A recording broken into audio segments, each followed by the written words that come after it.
మీ అందరికీ కూడా యేసు ప్రభు నామంలో వందనాలు తెలియజేసుకుంటున్నాం.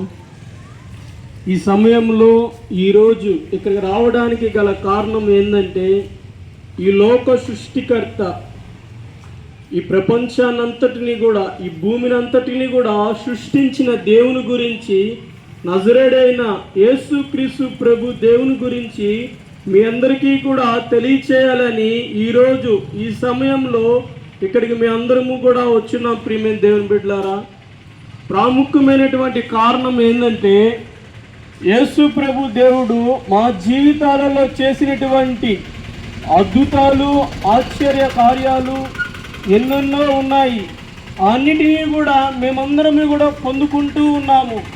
మీ అందరూ కూడా పొందుకోవాలని ఈ సమయాన మీ అందరికీ కూడా యేసు ప్రభు నామంలో ఈ మాటలు చెప్పేదానికి ఈ సమయంలో మీ మధ్యకి వచ్చి ఉన్నాం. ప్రియమైన దేవుని ప్రజలారా, అయితే యేసయ్య ఈ లోకానికి వచ్చి ఉన్నాడు. ఈ లోకాన్ని సృష్టించినటువంటి దేవుడు యేసయ్య ఈ లోకముకి వచ్చింది ఎందుకొరకంటే, అనేకుల మానవుల పాపాల నిమిత్తము ఆయన ఈ లోకానికి వచ్చాడు. ఈ లోకములో ప్రతి ఒక్క మానవుడు కూడా, మేమందరము కూడా అనగా ప్రతి ఒక్క మానవుడు కూడా ఈ లోకములో పాపము చేసిన వాళ్ళే ఉన్నారనేసి, అయితే ఈ పాపము నుండి తొలగించబడాలా, ఈ పాపాన్ని మేము ప్రాయశ్చిత్తం ఏ విధంగా ఉన్నదనేసి చాలా మంది కూడా అనుకుంటూ ఉన్నప్పుడు, ప్రియమైన దేవుని బిడ్డలారా, ఈ పాప క్షమాపణ కొరకు ప్రేమగా ఆయన ఈ లోకానికి ఒకసారి వచ్చాడు.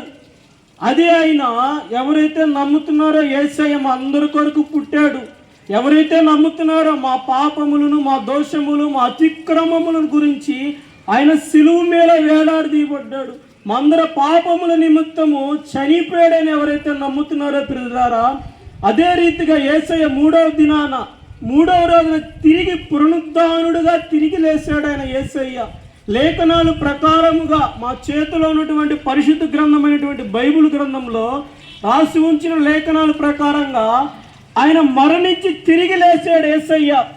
ఎందుకొరకంటే మనిషి కూడా ఎక్కడి నుండి వస్తున్నాడో, ఎక్కడికి పోతారో చనిపోయిన తర్వాత ఎవరికి కూడా తెలియదు. ప్రియమైన దేవుని ప్రజలారా, అయితే పరిశుద్ధ గ్రంథమైనటువంటి బైబిల్ సెలవిస్తుంది, చనిపోయిన తర్వాత మనిషి రెండు దగ్గరికి పోతారు.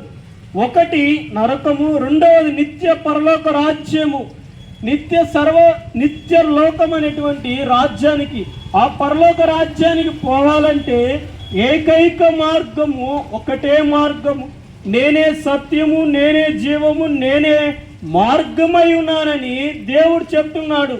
అయితే యేసే దగ్గరికి అనగా నిత్య పరలోక రాజ్యానికి అనగా స్వర్గానికి మనం పోవాలి.